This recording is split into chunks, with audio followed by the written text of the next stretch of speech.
Hey everyone, Core here. It's time for another midnight review, and tonight let's go see Cars 3. And it's strange. Pixar has been moving these sequels as of late. Cars 2 was really out of nowhere. I mean, Toy Story 2, yeah, it happened before, but it, you know, felt like it could have been its own story almost, besides a few things. But it also ties in really well with Cars 2 didn't quite work out as well as I'm sure they originally thought. Felt more like a short story instead of like a full length. Kind of like how the Minions movie it had its moments, but it really should have been like a 30-minute format.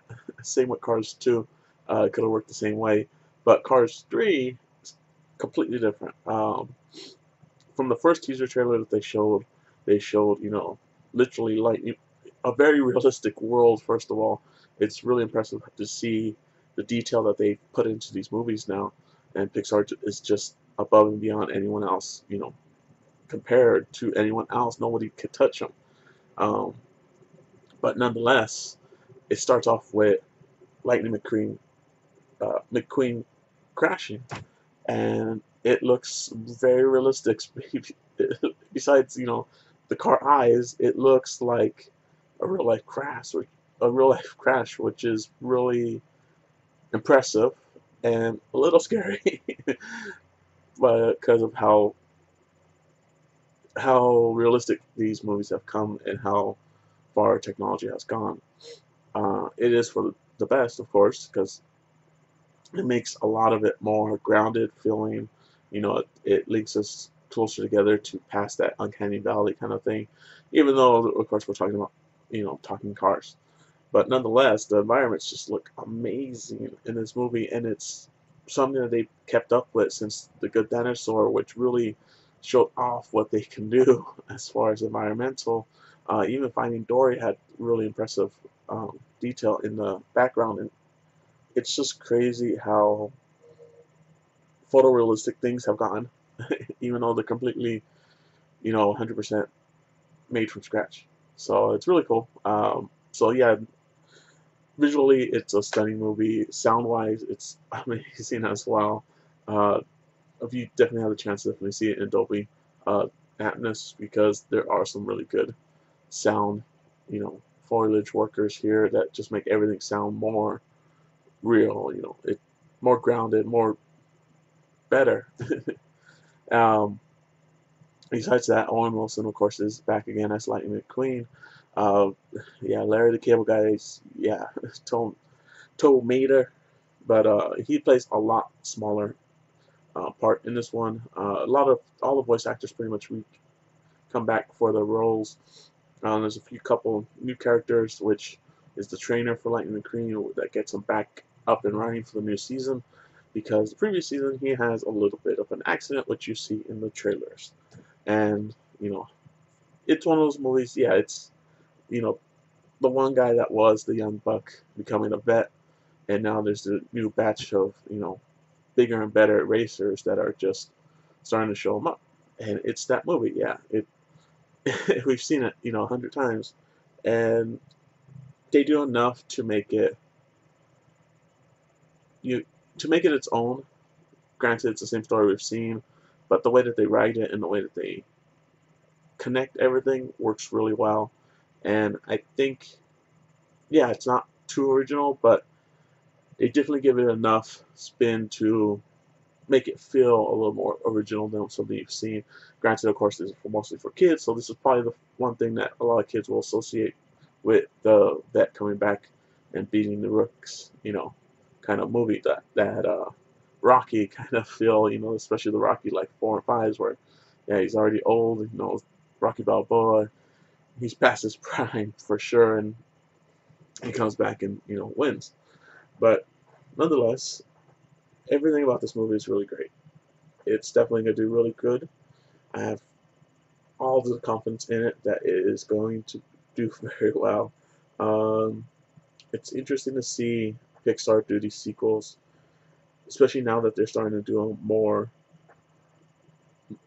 better, more better, better than what they had done before. Toy Story 2 was really the only sequel that a lot of people really get behind and say that, yeah, that was a great movie. Monsters Inc. of course was like a prequel, but it's still a follow up, and people liked it. It was good.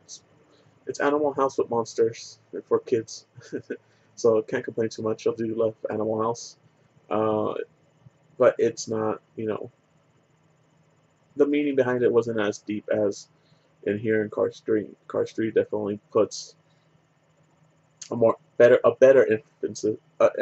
emphasis on its story, on its characters, on trying to tell a story that we've all heard in a slightly different way that will make it feel more relevant than what we've seen before.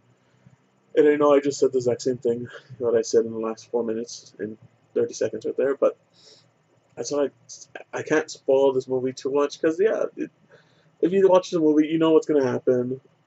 The kids will of course won't see it coming, but nonetheless, in case someone else do see it, this video, I don't like spoiling movies too much, especially good movies, and this is definitely a good movie. Um, I am thinking about maybe doing a spoiler cast kind of video where I do go more in depth. I talk about the whole movie, um, completely everything, but I don't think there's too much of a need for that. I think people just want to know if it's a good movie, if it's worth your money, especially nowadays since most movies are $10 or more. Um, which it is worth your money. It's a very visually a pleasing movie. It should keep your kids' attention long enough. I would say 5 and up for sure. There were a couple younger kids in my audience, which yeah, they get a little not as entertained. They lose interest a little bit faster than them. But yeah, it's for its target audience, it is something that I think will help them understand things more. I think that's what Pixar's been doing lately with a lot of their movies. They're starting to teach, you know, kids that yeah, these things do happen, but don't worry about it. That's life. And they kind of really hit. They really started it with Inside Out, and they've been really trying to. I mean, they've had it before, but it seems like more now than before. They're really focusing on the younger audience, which works out. And there's of course a lot of good stuff for grown up adults. Which if there was a father next to me, he was laughing pretty much the same parts I was laughing at. Um, so there's some really good scenes in this movie. Besides that, there is an end credit, and I would be it would be really bad if I didn't talk about the animated short that Pixar always does at the beginning, which this one is called Lou. Um, it is very creative, I would say. It has a good lesson behind it, which is you'll have to see it, of course, but it's it's just you know treating others how you would want to be treated, and it's really cool. It's really nice. It's really cute. The little characters that they have in it are really unique, to say the least, and I really liked it. Not since Pipper, I really enjoyed the shorts. I mean, I always like them, but Pipper was really entertaining with the little bird, overcoming his fear. And this one is more closer to, you know, they they have a little, bullying message. They have a sharing message. They have, just kids being kids and growing up. But yeah, overall, great little short. Very, very entertaining at the beginning. I almost forgot Pixar always does the shorts, so it kind of caught me off guard for a second, and I'm like, oh yeah, Pixar short. But nonetheless, next week will be a little different. It won't be a Thursday review because Transformers, The Last Night, decides to come out on Tuesday. Well, Wednesday to be precise, but Tuesday's a little early showings. The review will be a little bit later than normal, just because I have to go to a later showing on Tuesday. I can't get an earlier showing. So if you're interested in that, keep an eye out. I'll definitely have it up as soon as I get it done, because I do love me some Transformers, and I do love me some Michael Bay. And I know a lot of people probably hate me for saying that, but can't help it. It's a popcorn flick, and I enjoy it for what it is. Um, and then after that, the week, I'll have 2 reviews at the end of the month. But until then, Later, guys.